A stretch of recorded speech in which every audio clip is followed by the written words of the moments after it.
Sálvete omnes.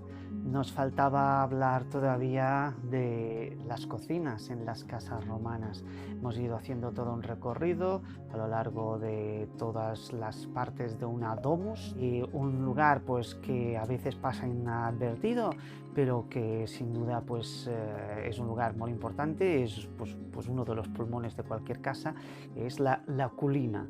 La cocina en la antigua Roma no solía tener un lugar fijo, un lugar estable.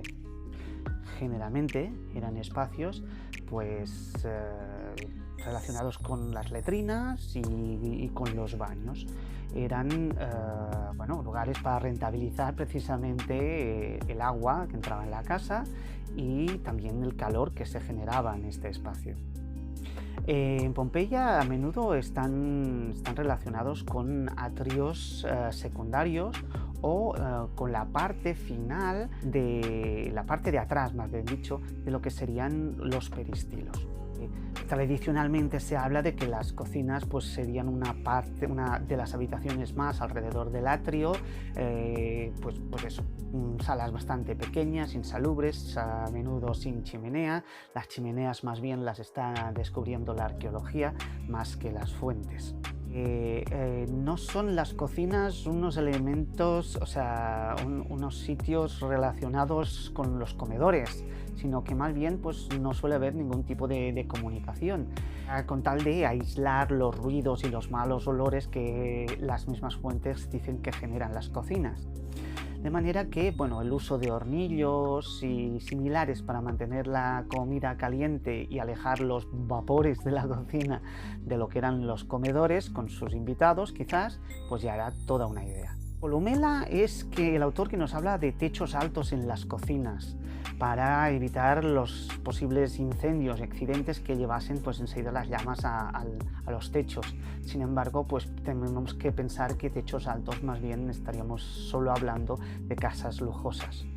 Como decíamos, las cocinas tienen muy mala fama, de hecho se las suelen llamar espacios negras cocinas, o el lugar del grasiento fuego, o oler como una oscura cocina. Son ambientes más bien denostados, denigrados, que a los propietarios de la casa más bien parece que no les gustan asociarse a ellos por la suciedad, por ser espacios insalubres. De hecho, probablemente serían la peor de las pesadillas de Chicote, y cualquiera de los programas que ha filmado se quedaría corto seguramente si revisase una cocina de ese tipo. Los fogones, generalmente se situaban sobre unas hornacinas que harían de una especie como de armario de reserva justo debajo para la leña o otros enseres. Habitualmente estarían al lado de un fregadero, y ocasionalmente en la misma zona también podríamos incluso encontrar un horno. Por otro lado, tenemos que hablar de la cocina desde otro ámbito, desde donde se cristaliza la vida privada, la economía familiar, con las formas de sacralización del fuego. Es un lugar que crea el bienestar de la casa, la alimenta, al mismo tiempo es un lugar de peligro, precisamente por un fuego que prácticamente nunca se acaba, ¿no? Nunca se apaga. De hecho, se suele relacionar con el espacio de los penates. Recordemos, los lares y los penates son los dos grandes dioses que constan en cualquier lugar de hábitat de un romano. Los penates, insistamos, están fuertemente relacionados con el hogar a través de esta cocina, del fuego de la cocina. Donde generalmente esta relación de sacrificio y alimentación se manifiesta a través del humo que en sacrificios públicos siempre está presente y siempre es valorado.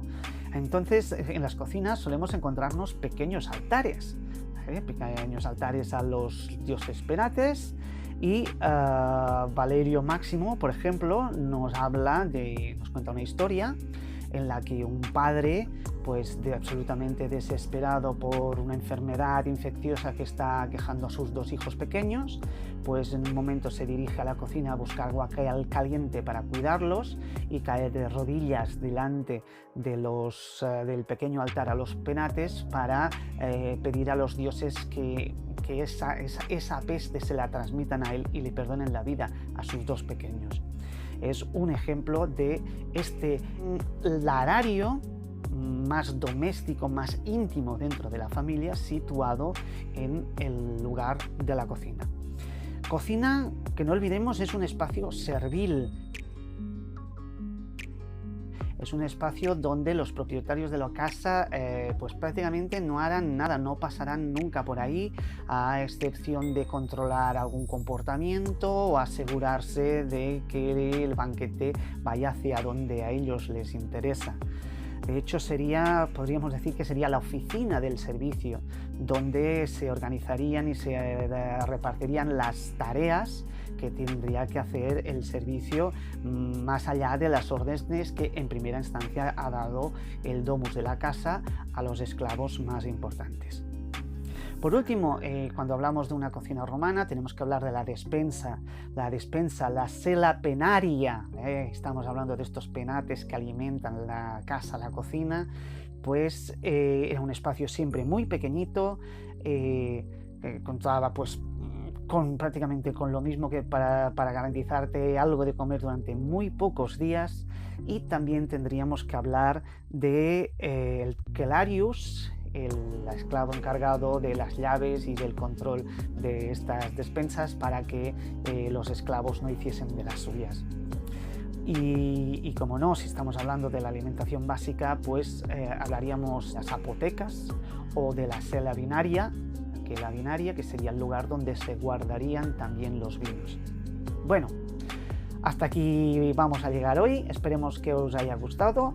Ya tendremos otros temas dentro de la casa romana, pero seguramente ya serán derivados e irán en otras listas de reproducción.